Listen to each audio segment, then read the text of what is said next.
Jimmy Cliff, the Jamaican singer, songwriter, actor, and cultural icon whose radiant voice and unquenchable hope carried reggae from Kingston's tenement yards to the world's biggest stages, has died aged 81. His family announced on November 24, 2025 that he passed peacefully after suffering a seizure followed by pneumonia. Born James Chambers on April 1, 1944 in Somerton, St. James Parish, Cliff was raised in rural poverty, yet surrounded by the church hymns, mento, and early sound system culture that would shape his art. By age 14, he had moved to Kingston, adopted the stage name Jimmy Cliff, because cliffs are strong and high, and begun hustling demos to producers. His big break came with Chinese-Jamaican producer Leslie Kong.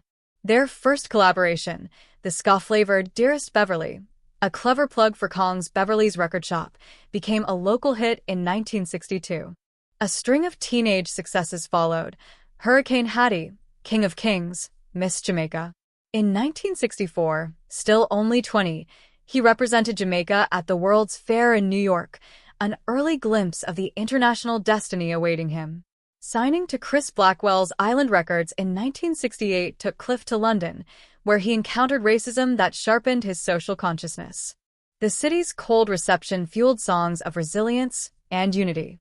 His 1969 breakthrough, Wonderful World, Beautiful People, reached number 6 in the UK, its lilting rhythm masking lyrics that condemned cheating, backbiting, fighting, and hating.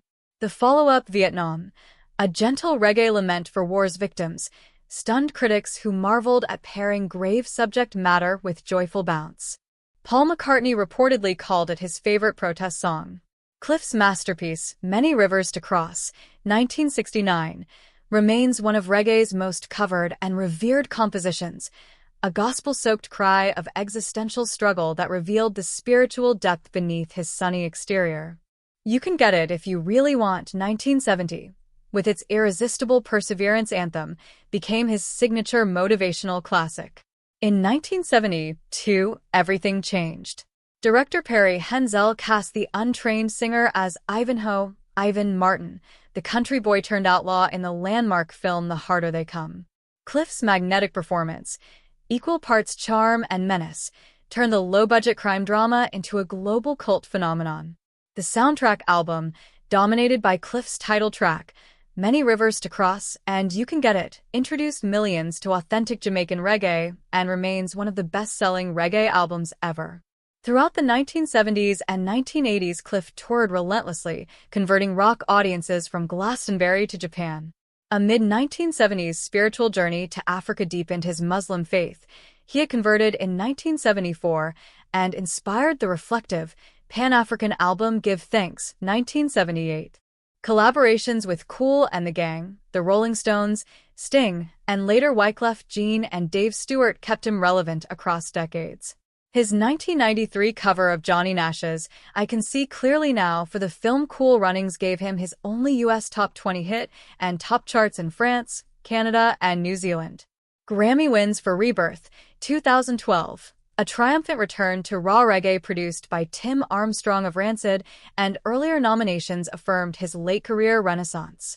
Cliff received Jamaica's Order of Merit in 2003, one of only 7 musicians so honored alongside Bob Marley and Peter Tosh.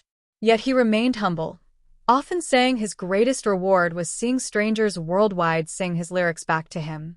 He is survived by his wife Latifah, children Lilty and Aiken, and grandchildren. In her Instagram statement, Latifah wrote, "Jimmy, my darling, may you rest in peace. I will follow your wishes." To all his fans around the world, please know that your support was his strength throughout his whole career.